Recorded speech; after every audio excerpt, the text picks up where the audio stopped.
أعوذ بالله من الشيطان الرجيم. بسم الله الرحمن الرحيم.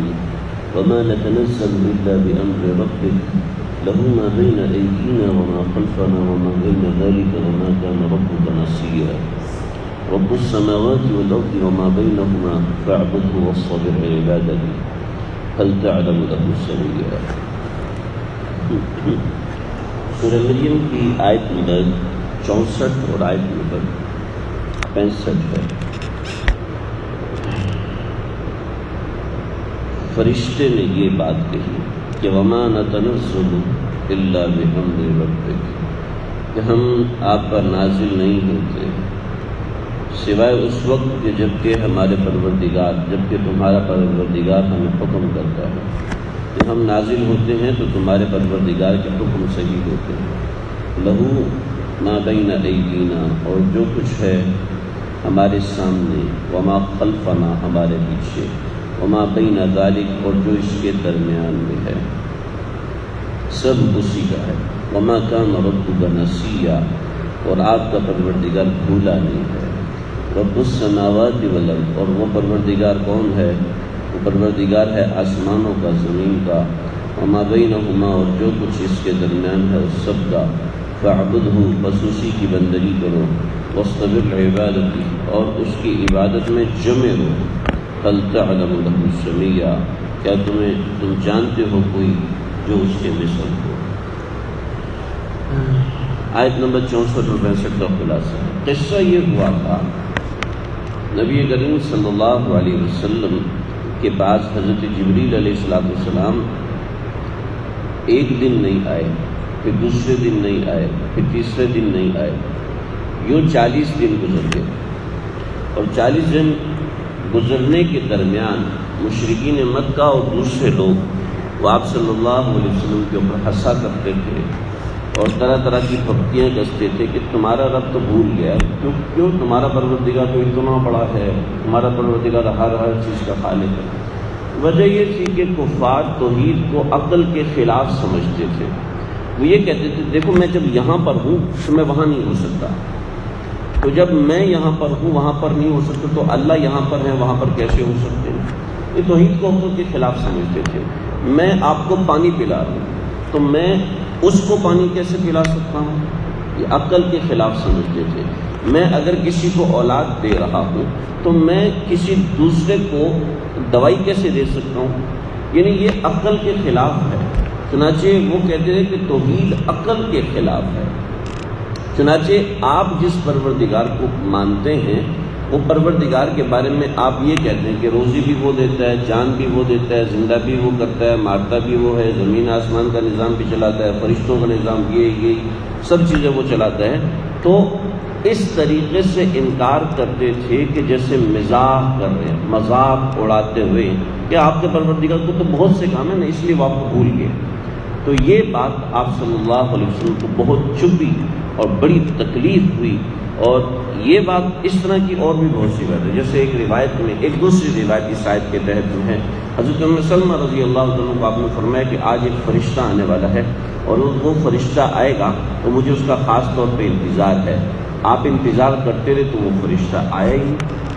وہ فرشتہ آیا ہی نہیں. ایک مرتبہ ایسا ہوا کہ حضرت خدیجہ رضی اللہ عنہ حیات تھی تو حضرت جبریل نے آنا تھا، حضرت جبریل نہیں آئے. تو بہت سے لوگوں نے ایسی باتیں کی جیسے میں نے ذکر کی. تو حضرت خدیجہ نے بھی کہہ دی کہیں اللہ بھول تو نہیں گئے، کچھ ایسی بات کر دی. بہائن یہ بات نہیں، اس سے ملتی جلتی بات کر دی.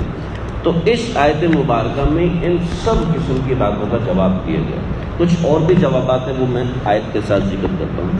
تو جب حضرت جبریل علیہ السلام ان میں سے کوئی بھی قصہ ہے اس کے بعد تشریف لائے تو آپ نے فرمایا کہ میں آپ سے ملاقات کے لیے بے قرار تھا اور بہت پریشان تھا، آپ روزانہ کیوں نہیں ہمارے پاس آتے.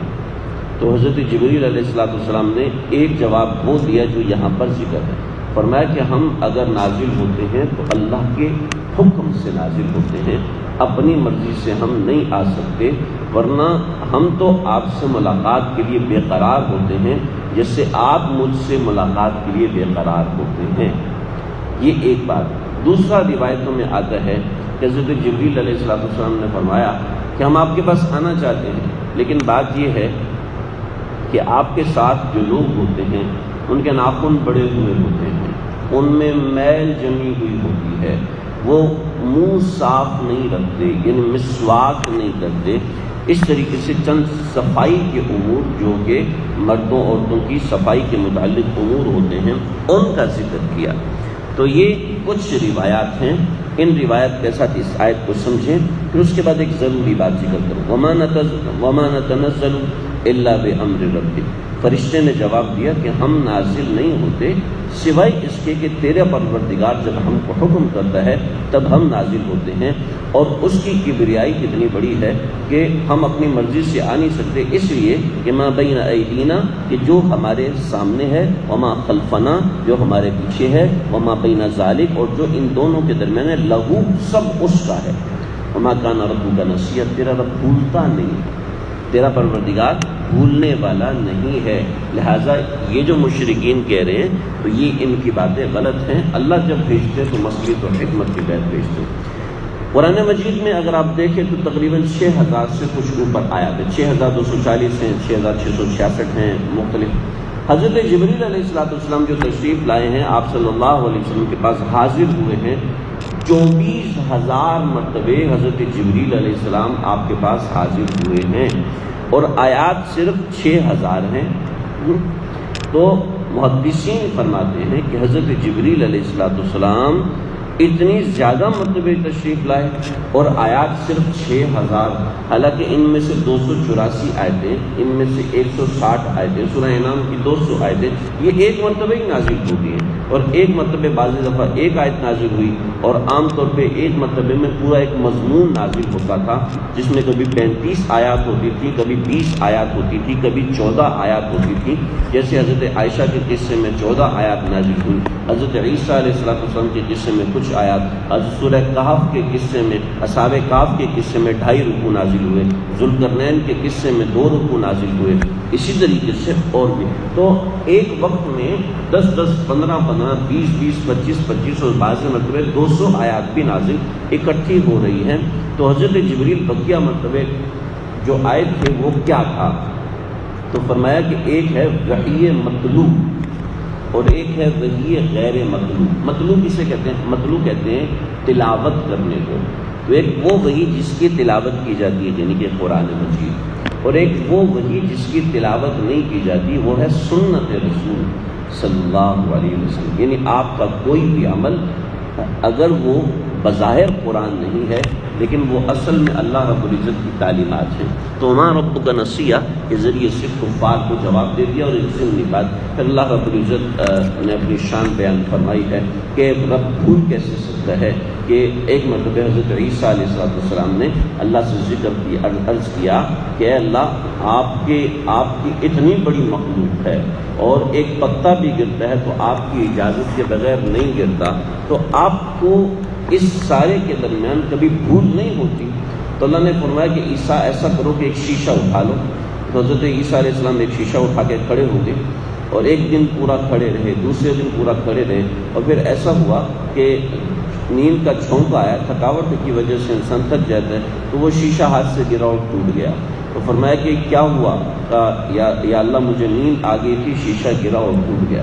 فرمایا کہ اگر تیرا رب بھولنے والا ہوتا جیسے تم سونے والے ہو تو کائنات کب کی ختم ہو چکی ہوتی، تیرا رب کبھی بھولتا نہیں۔ تو رب السماوات والارض وما بینہما، پروردگار ہے آسمانوں کا، والارض اور زمینوں کا، وما بینہما اور جو کچھ ان کے درمیان ہے، فاعبدہ لہذا اسی کی بندگی کرو، واصطبر لعبادتہ اور اس کی عبادت میں جمے رہو۔ عبادت میں جمنا کیا ہے انشاءاللہ عرض کروں۔ هل تعلم له سمیا، کیا تم جانتے ہو کوئی ایسا جو اس کے ہم مثل ہو، جو اس کی طرح کا ہو؟ یعنی کوئی ایسا ہو نہیں سکتا جو اتنا بڑا مالک ہو۔ بہرحال یہاں پہ اللہ رب العزت نے کبریائی بیان فرمائی، کچھ تفصیلات ہیں انشاءاللہ ذکر کروں، اللہ سمجھنے کی عمل کرنے کی توفیق عطا فرمائے۔